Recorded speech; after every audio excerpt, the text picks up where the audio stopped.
মদিনাতে যদি কোনোদিন যান, বাবে জিব্রাইল সেই দরজাটা এখনো আছে, যেই দরজা দিয়ে নবীর কাছে জিব্রাইল আমিন আসছে 22,000 বার। দাহিয়াতুল কালবির সুরত নিয়ে নবীজির কাছে আসতেন। হযরত জিব্রাইল আমিন এসে সালাম দিয়ে বসে গেলেন। মানবের বেশে জিব্রাইল বসে গেলেন।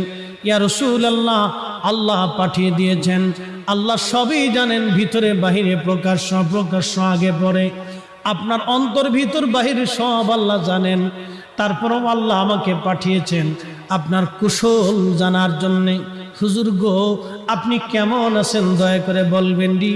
আল্লাহ নবী ডাক দিলেন, জিব্রাইল হে, আমি অসুস্থ আছি, আমার কাছে ভালো লাগে না। আল্লাহর জিব্রাইল চলে গেলেন। পরের দিন আবার এসে সালাম দিলেন, জিজ্ঞেস করলেন, ইয়া রাসূলুল্লাহ আপনি কেমন আছেন? জিব্রাইলকে নবীজি বলেন, জিব্রাইল রে, আমি তেমন ভালো নাই, শরীর অসুস্থ।